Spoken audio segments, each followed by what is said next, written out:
గౌరవనీయులు భారత ఉపరాష్ట్రపతి శ్రీ ముప్పవరపు వెంకయ్య నాయుడు గారిని సభను ఉద్దేశించి ప్రసంగించవలసిందిగా మనవి చేస్తున్నాము. కేంద్ర సాహిత్య అకాడమీ కార్యదర్శి శ్రీ శ్రీనివాసరావు గారు, తెలుగు సాహిత్య అకాడమీ సలహా సమితి అధ్యక్షులు శ్రీ శివారెడ్డి గారు, అలాగే ఈ వరిష్ట పాత్రికేయుల ఏదో వయోధిక అంటే నాకు ఎందుకు మనసు ఒప్పడం లేదు. ఎందుకంటే మన వయసు కూడా కొద్ది రోజులు పెరుగుతుంది కదా, అట్నే అంటారేమో అని. అందుకని నేను 2 రోజుల నుంచి ఆలోచిస్తాను దానికి ఏం పేరు పెడితే బాగుంటుందని. తెలుగు కాదు కానీ వరిష్ట పాత్రికేయులు అని ఆలోచించి దాని సంఘ అధ్యక్షులు పెద్దలు మన వరదాచారి గారు, అలాగే కార్యదర్శి శ్రీ లక్ష్మణరావు గారు, ఉపాధ్యక్షులు శ్రీ ఉడయవర్లు గారు, అలాగే మన యొక్క గోరా శాస్త్రి గారి కుమార్తె శ్రీమతి సునంద గారు, ఈరోజు ఈ కార్యక్రమంలో పాల్గొంటున్నట్టు యొక్క పాత్రికేయ మిత్రులు, పెద్దలు, వాస్తవంగా మిమ్మల్ని అందరూ చూస్తూ ఉంటే నాకు మనసులో ఎంతో సంతోషంగా ఉంది. పాత వారిని చూసినట్టుగా, అమ్మమ్మను చూసినట్టుగా. ఊరికి వెళ్ళి అమ్మమ్మను చూడడం అంటే జీవితంలో పెద్ద చదువుకునేటప్పుడు అమ్మ కన్నా అమ్మమ్మను చూడాలంటుంది ముందు. ఎందుకంటే ఈ తెలుగు పాత్రికేయ రంగంలో పేరెన్నిక గాంచినట్టే అనేక మంది, నేను రాజకీయ రంగ ప్రవేశం చేసి శాసనసభలో అడుగుపెట్టిన నాటి మేటి పాత్రికేయులు చాలామంది ఈనాటి ఈ కార్యక్రమం ఉన్నారు. అందుకని వాళ్ళందరూ చూస్తే నాకు ఎంతో సంతోషంగా ఉంది. ఆనాటి సాంప్రదాయాలు, విలువలు, పద్ధతులు, వారు రాసే రచనలు అవన్నీ కూడా నాకు మనసులో మెదులుతూ ఉన్నాయి. అందుకని మన మిత్రులు వచ్చి చెప్పగానే మన శ్రీనివాసరావు, కేశవరావు గారు, లక్ష్మణరావు గారు, వరదాచారి గారిని వెంట పెట్టుకొని పెద్దలందరూ, రాధాకృష్ణ అందరూ వచ్చి ఇలా కార్యక్రమం ఉంటుందని ఉడయవారి గారు అందరూ చెప్పగానే నేను తప్పనిసరిగా వస్తానని చెప్పాను. ఎందుకంటే పెద్దలను స్మరించుకోవడం, ప్రతిభను గౌరవించుకోవడం, దాన్ని స్మరించుకోవడం, మన తర్వాత తరానికి దాని గురించి తెలియజెప్పడం, ఇది భారతీయ సంస్కృతిలో ఒక భాగం. ఆ పని ఈ యొక్క వరిష్ట పాత్రికేయ మిత్ర బృందం చేపట్టడం నాకెంతో సంతోషాన్ని ఇచ్చింది. అందుకని నేను ఒప్పుకొని వారికి తప్పనిసరిగా వస్తానని చెప్పాను. కొద్దిగా తేదీ అసౌకర్యం కలిగింది, అనిదా భావించొద్దని కోరుతూ ఉన్నాను. ఎందుకంటే పార్లమెంటు జరుగుతూ ఉంది కూడా. అంటే పార్లమెంట్ నడవడమే కాదు, నడుస్తూ ఉంది, కొంచెం జరుగుతూ ఉంది కూడా కొంత. అందువలన అదొక సంతోషకరమైన విషయం. గొప్ప విషయం ఏంటంటే నడవడం కూడా గొప్ప విషయమే కదా. నడవని వాడు నడిస్తే ఎంత సంతోషంగా ఉండదో, నడవని పార్లమెంట్ నడిస్తే, అది కూడా సక్రమంగా నడిస్తే చాలా సంతోషంగా ఉంటుంది. దానికి అధ్యక్షుడైన నాకు సహజంగా పుత్రవాత్సల్యం లాగా మనసులో చాలా సంతోషం అనిపిస్తూ ఉంది. సాహితీ ప్రజ్ఞాశాలి శ్రీ గోరా శాస్త్రి గారి 100వ జయంతి ఉత్సవాలు జరుపుకోవడం చాలా ముదావహం. ఎందుకంటే నేటి తరానికి నాటి తరం ఆలోచనలు, సాంప్రదాయాలు, పద్ధతులు, విలువలు తెలియజెప్పడం కూడా చాలా అవసరం. సాధారణంగా సంపదను రూపాయలు లెక్కిస్తారు, కానీ అక్షరాల్లో లెక్కించే వారిని ఈ ప్రపంచం తరతరాలుగా గుర్తుపెట్టుకుంటుంది.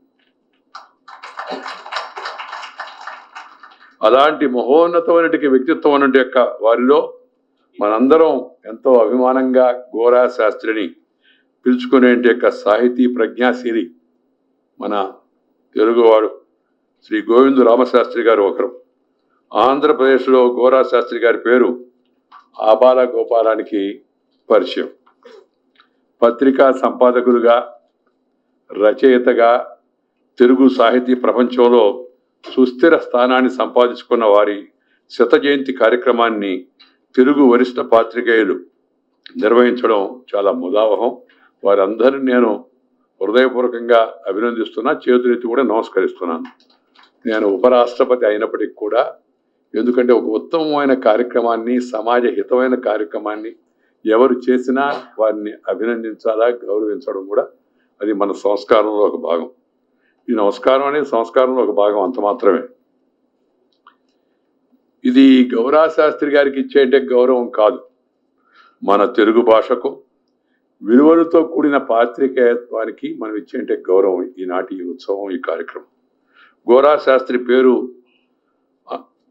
అన్న పేరుగానే అందరికీ తెలిసిన కీర్తిశేషుడు గోవిందరామ శాస్త్రి ప్రముఖ జర్నలిస్టు, సంపాదకుడు, సాహితీవేత్త కాసా సుబ్బారావు గారి వద్ద తెలుగు స్వతంత్రంలో ప్రారంభించి ఆ తర్వాత ఆ పత్రికే సంపాదకులయ్యారు.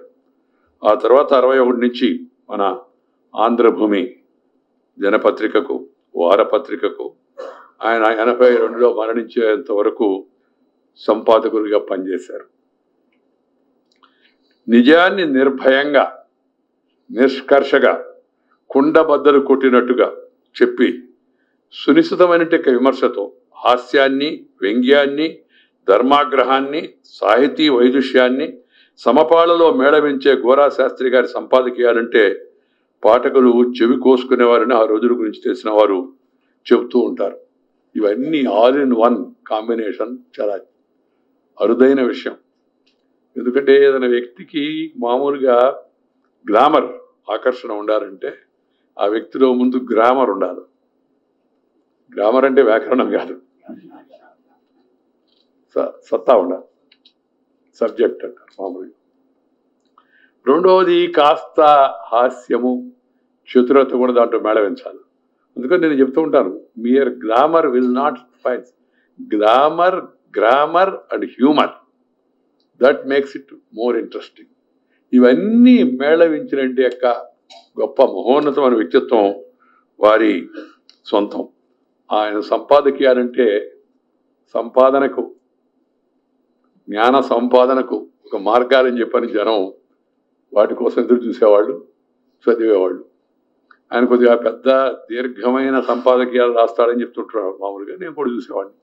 ఒకసారి నేను కూడా ఇవాళ దీర్ఘంగా మాడుతానేమో, ఎందుకంటే ఆయన జీవితం చాలా బహుముఖమైనది. ఎంత చెప్పినా తక్కువే. ఇవాళ ఉదయం నుంచి సాయంత్రం వరకు ఆపకుండా మనందరం తలా ఆయన జీవితంలో ఉండే అనేక అంశాలను మనం అందరం స్పృశించవచ్చు. గోరా శాస్త్రి గారికి, గోరా గారికి ఎలాంటి సంబంధం లేకున్నా వీళ్ళిద్దరూ ఒకటే అనుకునేవాళ్ళు చాలామంది ఉండేవాళ్ళు. మొదట్లో నేను కూడా అట్నే అనుకునేవాడిని. విజయవాడలో నాస్తికోద్యమ నిర్మాత గోపరాజు రామచంద్రరావు గారు తన పేరును గోరాని క్లుప్తీకరించారు. దాని పరిణామం ఏమైందంటే, ఒకరికి రావాల్సిన తిట్లు మరొకరికి, ఒకరికి రావాల్సిన ప్రశంసలు ఇంకొకరికి వెళుతుండే. అప్పుడప్పుడు కొన్ని విషయాల్లో అప్పుడప్పుడు చర్చ కూడా జరిగేది. ఆర్థికంగా సుఖంగా జరిగిపోతున్న ప్రభుత్వ ఉద్యోగం అంటే చాలా మందికి సంతోషం. నేను ఆ మధ్య ఆలోచించాను, అడిగాను కొందరిని, ప్రభుత్వ ఉద్యోగాన్ని ఎందుకు కోరుకుంటారండి అంటే, ఏముందండి ఆడంతా కూడా ప్రభుత్వ ఉద్యోగం అంటే చాలామంది ఉద్దేశంలో బాధ్యత లేనిది అని ఉద్దేశం. వాస్తవం అది కాదనుకోండి. ఫిక్స్డ్, మనం పోయినా పోకపోయినా, చేసినా చేయకపోయినా రావాల్సింది వచ్చేస్తుంది అన్నట్టుగా కొంతమంది అభిప్రాయం. వ్యవస్థలో ఉన్న కొన్ని బలహీనతల కారణంగా ఆ భావం మరింత బలపడింది. అందుకని చిన్నదైనా సరే ఆ గవర్నమెంట్ ఉద్యోగంలో చేరితే బాగుండు, గ్యారంటీ ఉంటుంది కాబట్టి అన్నట్టుగా. కానీ ఇప్పుడు కాలం మారుతూ ఉంది, పరిస్థితి మారుతూ ఉంది. ప్రైవేట్ రంగం కూడా ప్రముఖ స్థానం ఆక్రమిస్తుంది కాబట్టి ప్రతిభా విశేషాలు ఉన్న వాళ్ళకి అక్కడ మంచి ప్రోత్సాహం కూడా ఉంది కాబట్టి కొంత స్లోగా జనం ఆలోచన కొంత మారుతుంది. ఆయన అప్పుడు ఆ రోజుల్లో రైల్వే ఉద్యోగాన్ని వదిలేసుకొని ఈ కలంతో కాలం గడపాలి అనేటి యొక్క ఆ మానస జీవితం కోసం 45లో ఇంగ్లీష్ స్వతంత్రంలో కాసా సుబ్బారావు గారి వద్ద ఓనమాలు నేర్చుకున్నారు. 48లో కాసా గారు నెలకొల్పిన తెలుగు స్వతంత్ర పత్రిక సంపాదక బాధ్యతల్ని వారు గోరా శాస్త్రి గారికి అప్పగించారు. తెలుగు పత్రిక రచనలో సాహిత్యంలో ఆజానుబాహుడు గోరా శాస్త్రి గారు. తెలుగు స్వతంత్ర అంటే గోరా శాస్త్రి, గోరా శాస్త్రి అంటే తెలుగు స్వతంత్ర అన్నట్టుగా ఆయన తెలుగు పాఠక లోకాన్ని ఆకట్టుకున్నారు. వారి మాట విరుపుతో విమర్శ పదునుతో కలిసి ఉండేదని చెప్పుకోవడం నాకు బాగా గుర్తు. నేను కొద్ది కాలం మాత్రమే ఆయన్ని చూడగలిగాను, కొద్దిసార్లు మాట్లాడగలిగాను కూడా. ఎందుకంటే నేను రాజకీయంలోకి వచ్చి భాగ్యనగరానికి వచ్చి శాసనసభ్యుడు అయ్యేటప్పటికే ఆయన ఇంకా ఆ తర్వాత కొద్ది సంవత్సరాలే ఉన్నారు. సంపాదకుడిగా గోరా గారి ముఖ్య లక్షణం రచయితకు ప్రోత్సాహాన్ని ఇవ్వడం. ఇందాక చెప్తున్నారు కదా వరదాచారి గారు, వారిని బుజ్జగించో నవ్వించో పొగిడో ఉత్తరాలు రాసో వారిని కలం పట్టేలా చేసేవారు, వారి చేత రచనలు చేయించేవారు, ప్రోత్సహించేవారు. తెలుగు స్వతంత్ర సంపాదకులుగా గోరా శాస్త్రి గారు సాధించిన విజయం రచయిత ప్రతిభను గుర్తించి ప్రోత్సహించడం అనేది నాటి పండితులందరి యొక్క అభిప్రాయం. నాడు ఎందరో గొప్ప రచయితలు తెలుగులో స్వతంత్రంలోనే ఉదయించారు. ఆరుద్ర గారు, సి నారాయణ రెడ్డి గారు, ఇంకా అనేక మందికి ప్రోత్సాహాన్ని అందించారు. యువత మొత్తం కవిత్వం వైపు ఆకర్షితులవుతున్న రోజుల్లో శ్రీ గోరా శాస్త్రి కవిత్వాన్ని ఒక మత్తుమందుగా భావించేవారు. దేవునిపల్లి కృష్ణశాస్త్ర కవిత్వాన్ని మెచ్చుకుంటూనే వ్యక్తిగా కృష్ణశాస్త్రి అబద్ధంలో జీవించాడనేవారు. శ్రీశ్రీ అభిప్రాయాలతో ఏకీభవించకపోయినా వారి సమాచార తృష్ణను అభిమానించేవారు. ఇక రావి శాస్త్రితో వారికి ప్రత్యేకమైన అనుబంధం ఉండేది. ఈ సందర్భంగా గోరా శాస్త్రి గారి వ్యక్తిత్వం గురించి శ్రీ సినారే రాసిన మరొక తెలంగాణ తెలుగు మణిరత్నమైన నారాయణరెడ్డి గారు రాసిన మిత్రులు నారాయణరెడ్డి గారు రాసిన 4 మాటలు చెప్పి తీరాల్సిందే. స్తుతులకు మనసివ్వని వాడు, బతుకు విద్య నేరవని వాడు, పొద్దును బట్టి తిరగనివాడు. చాలా మంది చూస్తుంటాం మనం, పొద్దు తిరుగుడు పువ్వులు అంటారు కదా, మామూలుగా సన్ఫ్లవర్స్ అంటారు. దేనికైనా అడ్జస్ట్ అవుతాడండి. లోకం పోకడ తెలిసిన వాడు, బతక నేర్చిన వాడని కొందరు అంటుంటారు. ఏం చెప్పాడు? బతుకు విద్య నేరవని వాడు, పొద్దును బట్టి తిరగనివాడు, పురోగతిని మరవనివాడు, తాను సత్యమును నమ్మిన విషయాన్ని ఏ మొహమాటాలకు తావు లేకుండా చెప్పడం, నిర్భీతిగా నిర్మొహమాటంగా సంపాదకీయాలు వెలువరించడం శ్రీ గోరా శాస్త్రి గారి జీవితాంతం పాటించినట్టు యొక్క సిద్ధాంతం. శ్రీ గోరా శాస్త్రి పేరు చెప్పగానే ముందు గుర్తొచ్చేవి సంపాదకీయాలు. వృత్తి కోసం చిత్తశుద్ధితో అంకితమైన పత్రికా రచయితలు అనునిత్యం లోకావలోకనం చేయాలని చెప్పి ఆయన సంపాదకీయం రాసిన ప్రతిసారి పరీక్షకు కూర్చున్నట్టు భావించేవారట ఆయన. వేలాది మంది పాఠకులు చదివి మార్కులు వేస్తారని ఆయన విశ్వాసం. ఒక మహానుభావుడు చెప్పినట్టుగా సంపాదకీయ రచన సంపాదకుని నడవడలను తెలుపుతుంది, ఆయన అంతస్తుని నిర్ణయిస్తుంది, ఆయన పోకడలను వెలార్చుతుంది, సంఘ నాయకత్వానికి ఆయన గల అర్హతలను నిర్ణయిస్తుంది. బాగా వ్రాయబడ్డ సంపాదకీయం నుంచి మంచి సాహిత్యం చేరగలదు. అట్టి అరుదైన గట్టి సంపాదకుల్లో శ్రీ గోరా శాస్త్రి గారు కూడా ఒకరు. ఆర్థిక కారణాల వల్ల తెలుగు స్వతంత్ర మూతపడిన తర్వాత 1961లో ఆంధ్రభూమి సంపాదకునిగా శ్రీ గోరా శాస్త్రి గారు ఉద్యోగంలో చేరారు. ఆంధ్రభూమి దినపత్రికలో ది దక్కన్ క్రానికల్లోనూ సంపాదకీయులు రాసేవారు. 2 భాషల్లో ఆయనకున్న ప్రతిభ అలాంటిది.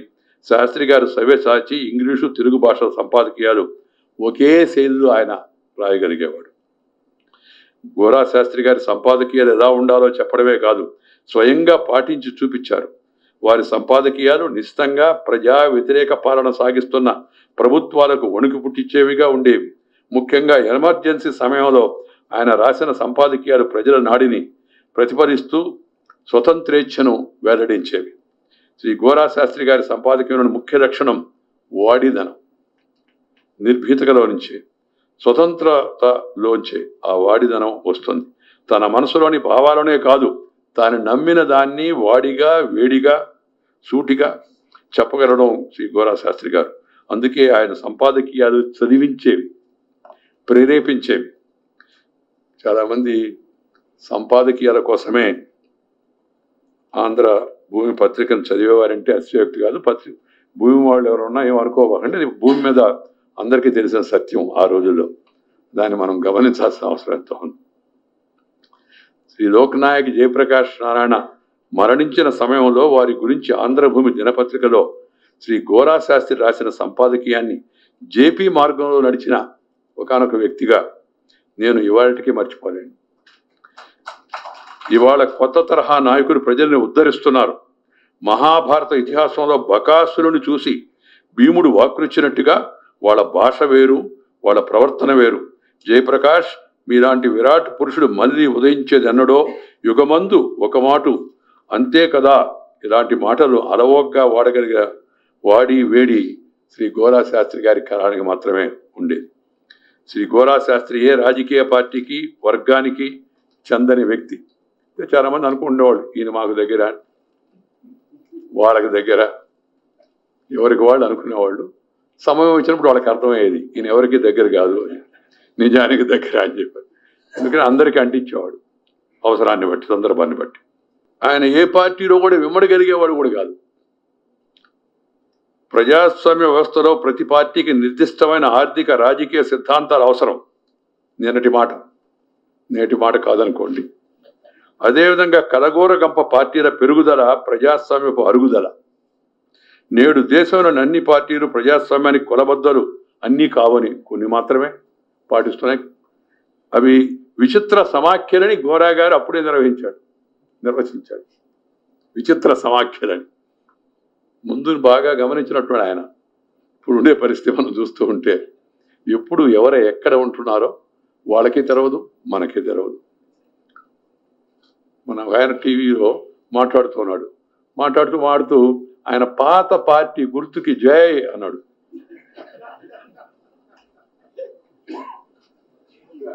రాజకీయం అంత నవ్వురాటగా తయారైపోతుంది. నేను ఆ మధ్య అక్కడ మాట్లాడుతూ చెప్పాను, ఈ రైల్వే స్టేషన్లో ఆర్టీసీ బస్ స్టాండ్లో రైళ్ల రాకపోకలు, బస్సుల రాకపోకలని పెడుతుంటారు.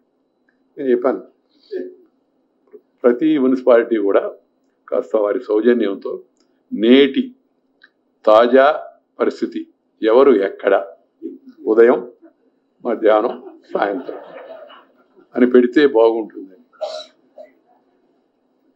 ఎంతో బాధ తప్త హృదయంతో కాస్త దానికి వ్యంగ్యాన్ని జోడించి నేను చేస్తున్న విమర్శ, దానివల్ల రాజకీయ నాయకుల పైన గౌరవం తగ్గిపోతా ఉంది. వ్యంగ్యపు అంచుల్లో గోరా శాస్త్రి గారి సేనర్ వాయిస్ వినిపిస్తూ ఉంటుంది.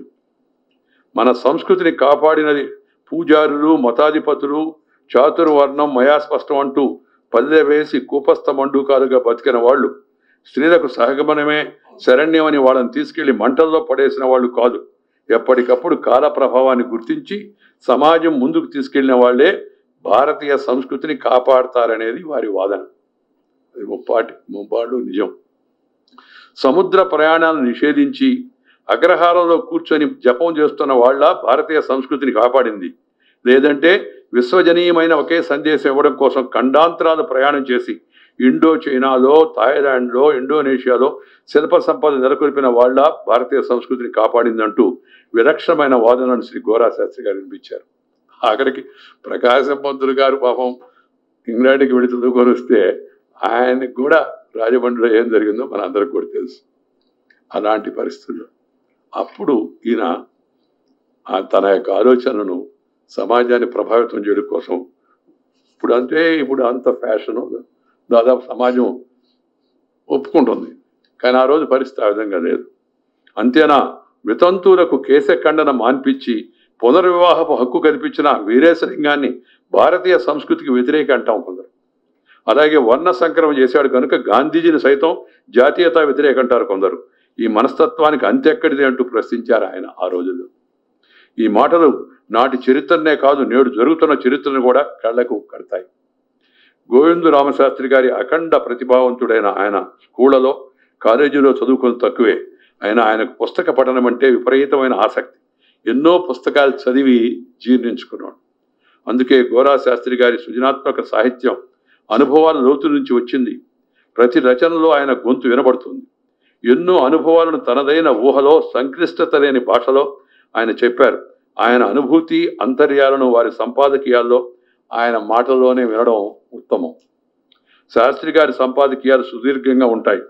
చాలామంది ఆ సంపాదకీయాల్లో ఆయన అన్ని అంశాలు చర్చిస్తారేమిటి అనేవారు. 2-3 పేరాల సంపాదకీయాలు లేటెస్ట్ ట్రెండ్ అనేది అప్పట్లో కొందరు మేధావులు వాచ. అయితే ఆంధ్రభూమిలో గోరా శాస్త్రి గారి సంపాదకీయాలు చదివిన వారు మాత్రం ఆ విధంగా ఆలోచించరు.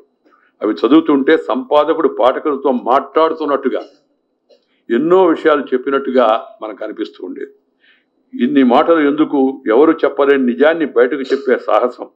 మీ అభిప్రాయం తప్పు కాదు, మీ అందరికి నేనున్నానని ఆధారం కావాల్సిందేదో తెలియక అల్లాడుతున్న వారికి మీకు కావలసిన భావం ఇది అని తెలియజెప్పే ఆత్మీయతను వారి సంపాదకీయాల ద్వారా యువత అనుభవించేది.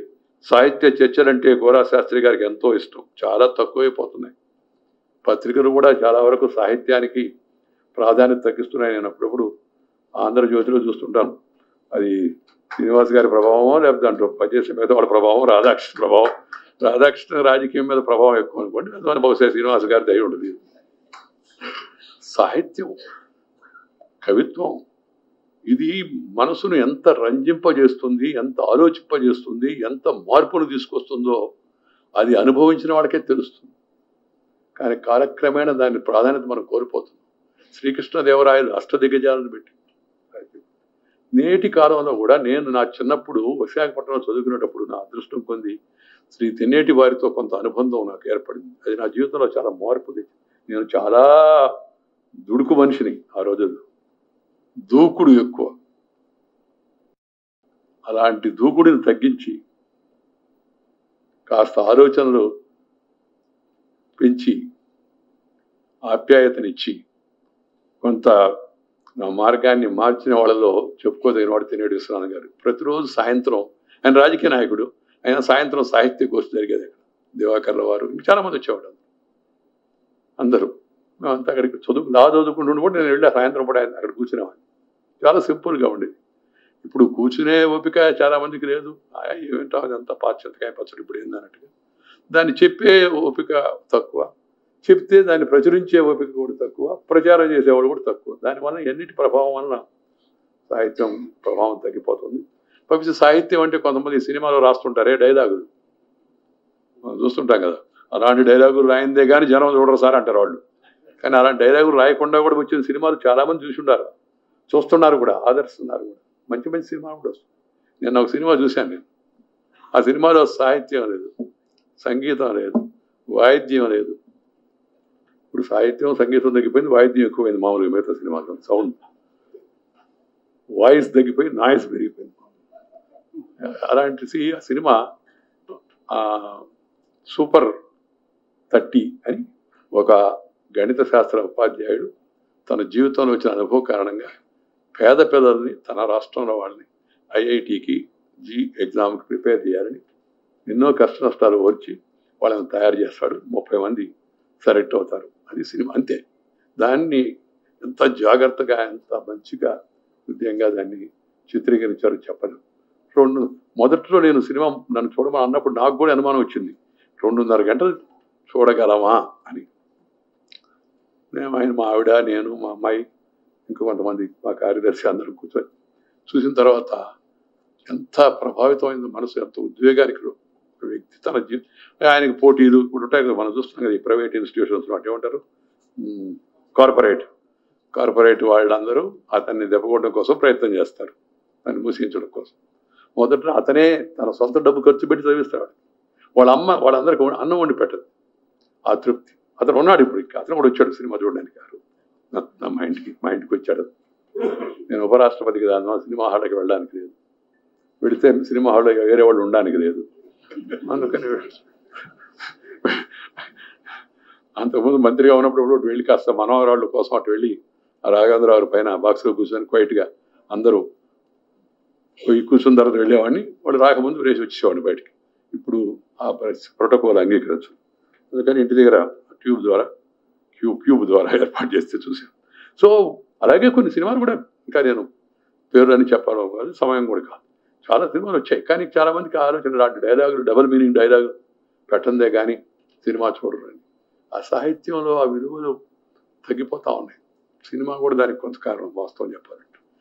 మిగతా వాళ్ళు కూడా ఇప్పుడు ఆ భాష చాలామంది రాజకీయ నాయకులు కూడా వంట పట్టింది. మనం చూస్తున్నాం వాళ్ళ సాహిత్య ప్రతిభా విశేషాలు ఎంత అనర్గళంగా శాసనసభలో చూపిస్తున్నారో మనందరం గమనిస్తున్నాం. సాహిత్య చర్చలంటే శ్రీ గోరా శాస్త్రి గారికి ఎంతో ఇష్టం. మద్రాసులోని ఆయన బస, సికింద్రాబాద్ జీరాలోని ఆయన ఇల్లు సాహిత్య గోష్ఠులకు కేంద్రాలయ్యాయి. రచయితలు, కళాకారులు, సాహిత్య పిపాసులు అక్కడ జమయ్యేవారు. ఆ చర్చలకు కాల పరిమితి ఉండేది కాదు. శ్రీ గోరా శాస్త్రి గారి మాట మహా పెళుసు. ఇందాక వరదాచారి గారు చెప్తున్నారు, ఆయన వాడుకున్నట్టు వాడాడు. ఎదుటవాడిని ఎదుట లేనివాడిని కూడా ఏదో వెక్కిరించందే వేళాకోళం చేయిందే ఆయనకు తోచేది కాదని చెప్తారు అందరూ. ఆయన వేళలకు గురి కాని వారు అరుదుగా ఉండేవారు. అయితే ఇవేవి వారి మంచితనానికి అడ్డంకులు కాలేదు. అది కూడా ఒక పద్ధతిలో ఉండేది.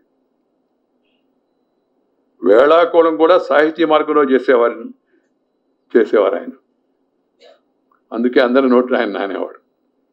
ప్రతి రచయిత, ప్రతి పాత్రికేయుడు ఆ పద్ధతులు చూసి అలాంటి వాటిని వినాలని తహతారాడుతూ ఉండేవాడు ఆ రోజుల్లో. ఈ సందర్భంగా గోరా శాస్త్రి గారి గురించి గోపాల చక్రవర్తి గారు చెప్పిన మాటలను పరిశీలిస్తే శ్రీ గోరా శాస్త్రి గారు చక్కని వక్త కూడా. వారి ఉపన్యాసం నిండా చణుకులు, హాస్యోక్తులు, కోకొలలుగా ఉంటాయి. ఆయన సంభాషణ చతురుడు. ఆయన అసలు సంపాదకుడిగా పనికిరాడన్న వారు కూడా లేకపోలేదు. కానీ ఆయన సంపాదకత్వంలో ఆంధ్రభూమి రాజధానిలో ప్రథమ శ్రేణి పత్రిక అయింది. అయితే ఆ విషయాన్ని గర్వంగా ఏ రోజు చెప్పుకున్న వ్యక్తి కాదు. ఈ జీవితానికి పిండి రూపమన్నా అభ్యంతరం లేదు, అవకాశం ఇచ్చేవాడు ఉంటే అనేవాడు ఆయన. ఏ పనైనా మంచిగా పద్ధతిగా చేయాలన్నట్టు. అంతేనా, మేధావి మొదలుకొని అమెరికా తొత్తు వరకు అనేక భూషణ దూషణాదులకు గురై ఒడిదుడుకులు జీవితాన్ని 50 ఏళ్లు గడిపిన గోరా శాస్త్రి గారి జీవితం ఎన్నో చిత్రమైన మలుపులు తిరిగింది. ప్రతి మలుపులోనూ వారి అక్షరం పదును మరింత పెరుగుతూ వచ్చింది. ఆ రోజుల్లో కొంతమందికి అమెరికా, కొంతమందికి రష్యా, వాడికి పోవడం, వాడు చూడడం, అట్టుంది ఇట్టుంది అని చెప్పి అది అసలు సంగతి తెలిసిందాక మనకు తెలవాల. ఇప్పుడు చెప్పిన దాన్ని మనం కూడా ఎరుకుంటున్నాడు అమెరికా గురించి కానీ సోవియట్ యూనియన్ గురించి కానీ. అలాంటప్పుడు ఆయన వాళ్ళు ఎవరేమన్నా లెక్క చేయకుండా తాను నమ్మిన దాన్ని, విశ్వసించిన దాన్ని తర్కించి చెప్పేవారు. ప్రతి మలుపులోనూ వారి అక్షరం పదును మరింత పెరుగుతూ వచ్చింది. శాస్త్రి గారు నిండైన పదజాలం ఉపయోగిస్తారు. ఇంత ధైర్యంగా చెప్పదగిన పత్రికా సంపాదకులు దేశంలో అరుదుగా ఉన్నారు. చాలా తగ్గిపోతా ఉన్నారు రోజు రోజుకి.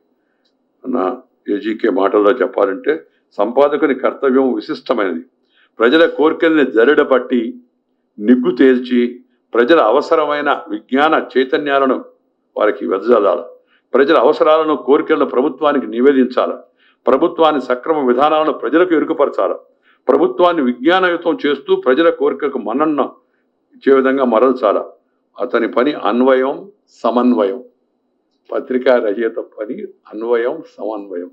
కొంతమంది అంటే రచన అంటే విమర్శించడమే, విమర్శించడం ఒక భాగం మాత్రమే. దాన్ని అన్వయించడం, సమన్వయించడం, ప్రేరేపించడం, ఆలోచనలు కలిగించడం, ఇవన్నీ కూడా పత్రికా రచనలో ఒక భాగాలే. ఏ విషయాన్ని ప్రాధాన్యత తెచ్చి చూడాలండి. నేను నిన్న పార్లమెంట్లో అసాధారణంగా ఒక పత్రికను ఉటంకించి ఆ ఫ్రంట్ పేజీలో ఆ రోజు వచ్చిన స్టోరీ 2 నిమిషాలు చదివి వినిపించాను. మిజోరాంలో ఒక 170-180 గ్రామాలు ఒక సీజన్లో అక్కడికి పోలేరు, they be cut off. So అప్పుడు ఈ నిత్యావసర వస్తువులు ధర విపరీతంగా పెరిగితే ఒక కలెక్టర్ అమ్మ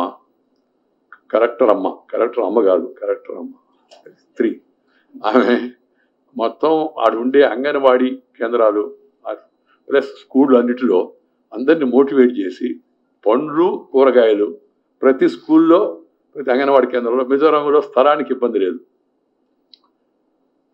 ప్రోత్సహించి ఆ సీజన్లో ఈ కొరత లేకుండా అందరికీ మంచి పౌష్టికాహారం ఇచ్చే విధంగా పళ్ళు, కూరగాయలు ఇస్తుందని స్టోరీ. అది ఫ్రంట్ పేజీలో నేషనల్ డైరీ, అటు ఇంగ్లీష్ వేశారు.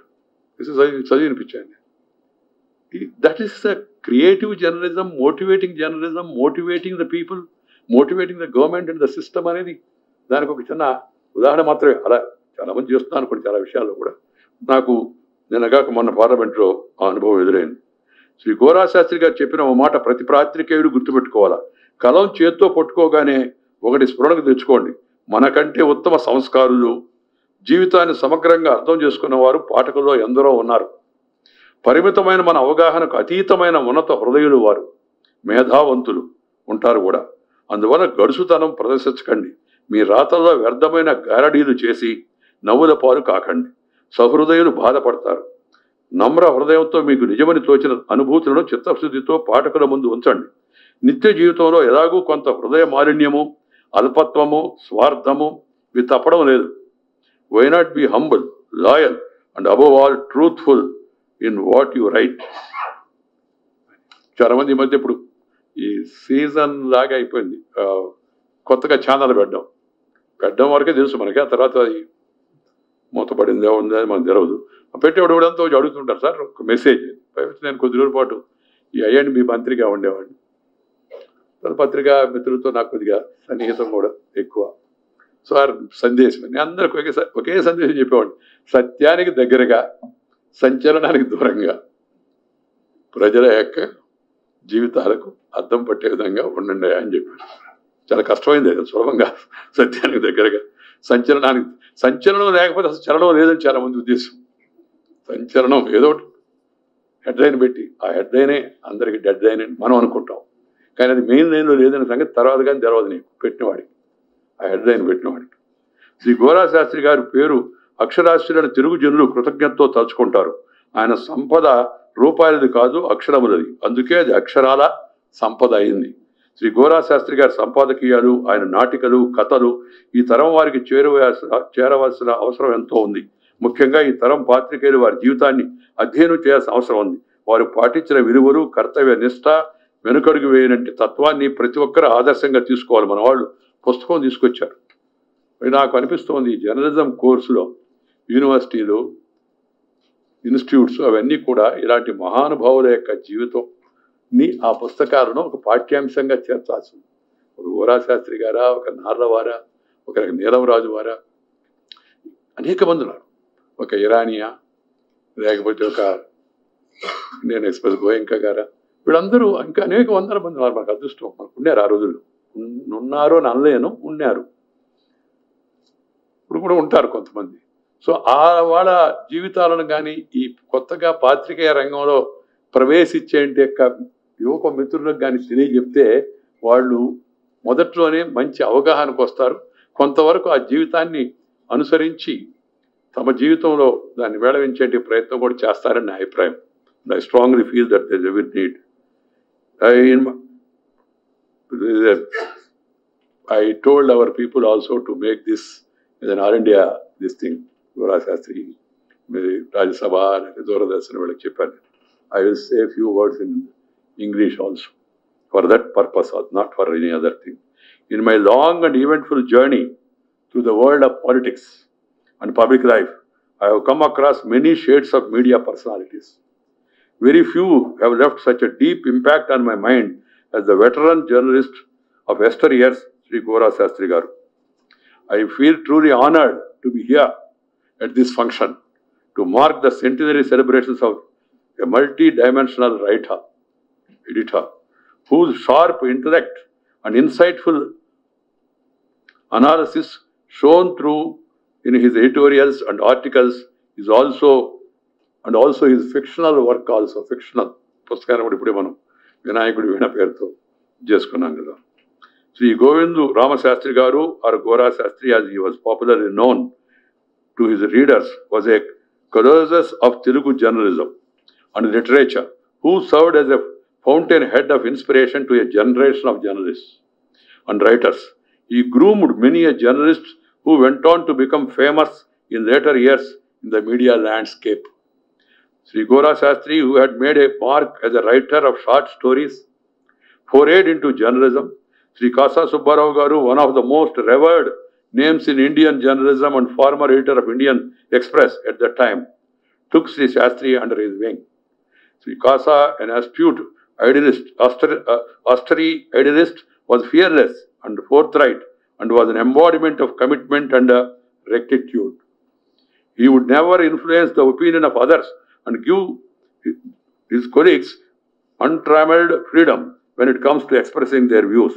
Kasa was a close friend of Chief Minister of erstwhile one of the great intellectuals of this country, Sri Rajagopalachari, Rajaji we call, and yet unsparing when it came to sharp criticism.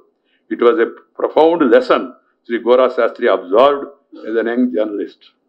After he moved to Hyderabad in the late 50s, Sri Sastry Garu became the editor of Andhra Bhumi and distinguished himself in his role as a journalist without fear or favor. A writer who wielded a facile pen in both English and Telugu, he was requested by the management to write editorials for Deccan Chronicle as well.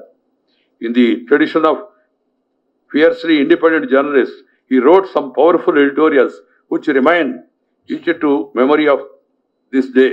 Sri Shastriji was unflinching in his criticism of some of his close friends in public life in both Telugu and English. One such instance which bears testimony to this fact comes to my mind. The former Prime Minister, late former Prime Minister, Sri P.V. Narasimha Garu, was the Chief Minister of undivided Andhra Pradesh. He and Sri Gora Sastry were good friends. But as editor, Sri Sastry was highly critical of P.V.'s handling of the Telangana agitation at that time. He wrote several stinging editorials, including one for the Deccan Chronicle, which bore the caption, quote, caption, "For God's sake, go." His own friend, Narasimha Rao. And this is the editorial. For God's sake, go. In the process, relations between him and PV are said to have soared, but he told the Chief Minister that as an editor, he had to be true to his calling. Such was his frank and dispassionate stand as a journalist. I am recalling these instances to underscore the importance of independence and fearlessness of journalism, which is seen more in its absence today. Underline. All around us in the present scenario, we find news fused with opinion, thus making it challenging for us to glean news from views and arrive at a considered opinion or conclusion. News and views should never be mixed. News should be pure news, should reach the people. Views, you can confine it to editorial page and provide a separate article and leave the final opinion and judgment to the people, to the readers. But what is happening is some of these people, our journalists, are thinking that they are the readers. They are the leaders for the readers. So they will give judgment themselves. Instead of having a fair discussion, impartial discussion, allow different shades of opinion to come and leave the ultimate judgment to the reader. But as these people started thinking that they are the leaders, this is a trend which has to be really curbed. The real picture gets blurred behind a smoke screen of half-truths and obfuscation. The media today, be it electronic, print or digital, needs to look up to stalwarts like this Gora Sastry, who are a blend of commitment and forthrightness, modernity and tradition. Modernity and tradition, he combined both. As contemporaries, he and Nara Venkateswara Garu exemplified the finest principles of journalism and strode the stage of Telugu newspapers like titans. I had a few occasions to interact with Sastry Garu and remember him as an editor and thinker whose vision was deeply imbued with the spirit of nationalism. His wit and humor, breadth of knowledge of both Telugu and English literary works, and his unwavering adherence to independent journalistic standards set him apart from the common run of journalism. My dear sisters and brothers, we cannot afford to breach the standards of ethical and independent journalism. The fourth estate should be a beacon light of uprightness and objectivity, and difference of views and opinions must always be tempered with and find expression through dispassionate discourse. In paying tributes to Gora Sastry Garu, all of us here are recollecting the contribution of one of the greatest writers, the finest sons of our land, of our times, to have adorned the pages of history of journalism, and a giant worthy of emulation by media persons of all hues. This is my advice to the... There is a lot of decay in values, in traditions, in standards. Not only in journalism, in every walk of life. It started with politics. Politics, journalism, medicine, They were all treated, once upon a time used to be treated as a mission. But of late some people convert them into commission. And they are giving remission to truth and doing omission of the facts. The result is present situation. So we have to again recollect the great contribution made by these great people and then re-wed ourselves to truth alone. That should be the yardstick.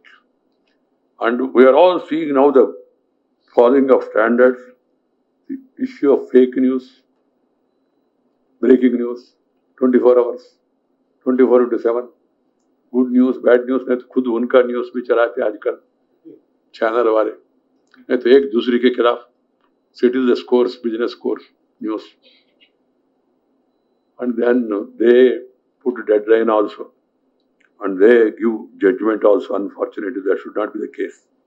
And also, we are also going through paid news. The people of Telangana, Andhra, Telugu, Araman, southern people, I need not explain in detail. You are all aware of it, what is happening also. Paid news. And also, latest, another trend is in the name of so-called survey, exit poll. Someone told me, and I was addressing a meeting in Guntur recently, because I have to remember always, now I am the vice president. If a politician, I can make comment, and if somebody makes counter comment, I can react immediately. But here I can't. That's my situation now. So, and someone told me before I started addressing the friends gathering, sir, there is a survey by so-and-so, yesterday evening released. This is the result. I said, why do you believe exit poll? Wait for the exact poll. That some people started saying that, inferring as if the vice president is having some unhappiness about the national result.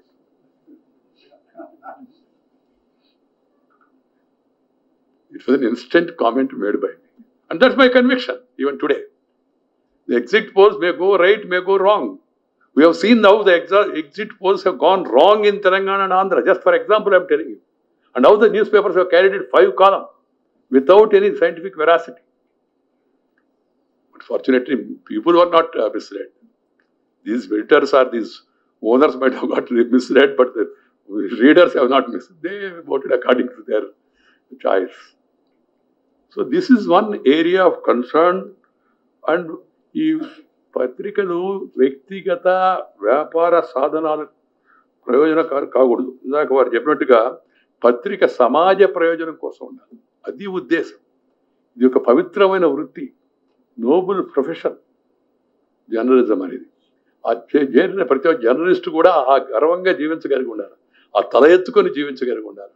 నేను ఎవరి ముందు తల వంచను అని. ఎవరి ముందు తల వంచను.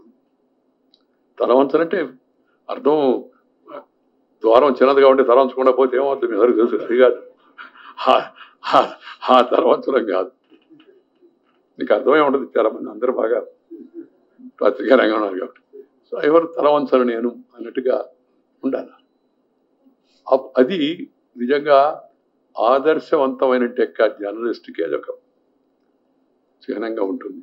రెండవది సమాజానికి కూడా మేలు జరుగుతుంది. పత్రిక, సినిమా, రాజకీయ నాయకుడు, డాక్టరు, యాక్టరు, వీళ్ళు సమాజాన్ని చాలా వరకు ప్రభావితం చేయగలరు. అందుకని పత్రికల్లో పనిచేసే వారు కూడా పైపు ఇప్పుడు స్వతంత్ర దేశంలో ఉన్నాం మనం. Last point I want to say, మనం వేరే free India, our own country. మన దేశంలో ప్రజల ఆలోచనలు, పాలక ఆలోచనలను ఎలా మంచిదారికి మళ్ళించి సక్రమంగా అభివృద్ధిని పెంచాలనే దృష్టిలో మనం అందరం ఆలోచించాలి. సకారాత్మక వైఖరి అవలంబించాలని నా ఉద్దేశం. అంటే అర్థం ప్రభుత్వానికి వంది మాగదులాగా తయారవ్వమని కాదు. నీకు మంచిది అనిపిస్తే వాటిని ప్రజల్లోకి మరింత ముందుకు తీసుకెళ్ళి ప్రజా ఉద్యమంగా మరల్చాలి. దాంట్లో ఏదైనా తప్పు జరుగుతుందంటే ఆ తప్పుని ఎత్తి చూపించి దీన్ని ఎలా చేస్తే బాగుంటుంది అనే విధంగా ఉంటే చాలా బాగుంటుంది. ఈ స్వచ్ఛ భారతం కానీ, బేటీ బచావ్ బేటీ పడావ్ కానీ, లేదా డ్రాప్ క్రాప్ కానీ, లేకపోతే ఇంకా అనేక విషయాలు ఉన్నాయి. సమయానికి ఎవరికి వాళ్ళు పన్నులు కట్టాలా, పన్నులు కట్టడం కూడా పెద్ద గొప్ప పని అంటే గొప్ప పనే, పన్ను కట్టడం కూడా గొప్ప పనే అని, నియమం పాటించాలా గొప్ప పనే, 1 వే ట్రాఫిక్ రూల్ పాటించాలా గొప్ప పనే. ఆ మధ్య ప్రధానమంత్రి గారు ఒకరోజు అన్నాడు, ఎవరి పని వాళ్ళు చేయడమే దేశభక్తి అని. ఆలోచిస్తే మొదట ఎందుకు ఆ మాట అన్నాడు ప్రధానమంత్రి గారు. ఎవరి పనులు చేశారనుకోండి దేశం ఇంకా వేగంగా ముందుకు పోద్ది. సమస్య అంతా అది కదా, చేయాల్సిన పని. దీనికి మార్గాలు ఏమిటి అని అందరూ అన్వేషించాలి. ఎందుకంటే దేశం ఇవాళ వేగంగా ముందుకు వెళ్ళాలని అనుకుంటుంది. సమాజంలో ఉన్న ప్రతి వర్గం కూడా they want to be partners in development. అందుకని ఈ సమాజంలో అంతిమ పంక్తిలో కూర్చున్న వాళ్ళు ఎవరైతే ఉన్నారో, ఈ మీటింగ్లో కాదు, సమాజంలో వాళ్ళ ఉత్థానాన్ని ప్రధానంగా మనం తీసుకోవాలి. వాళ్ళ బలహీనంగా ఉన్నవాళ్ళు. We have to take care of the suppressed, oppressed, depressed people, downtrodden people. And we must take care of the sections, vulnerable sections. We should fight and write against gender discrimination. We should also fight and write about social discrimination. Even after 70 years of independence, with all this advancement, రామానుజాచార్యులు చెప్పారు, శంకరాచార్యులు వారు చెప్పారు, ఇక కందుకూరు వారు, రాజారామ్మోహన్ రావు గారి నుంచి అక్కడి నుంచి అనేక మంది వారు. ఇప్పుడు కూడా ఇంకా ఆ కులం పేరుతో వాళ్ళని అక్కడికి రానిలేదు, లేకపోతే వీళ్ళని ఇక్కడ ఈ స్త్రీ కాబట్టి ఇది లేదు, ఇవి ఇలాంటివి జరగడం ఇక్కడ పత్రికలకు నేను చెప్పినట్టుగా సంగీతం సాహిత్యం రాసేవాళ్ళకు చూసిపించే వాళ్ళకు చాలా ప్రధానమైన బాధ్యత ఉంది రాజకీయ నాయకులతో పాటు.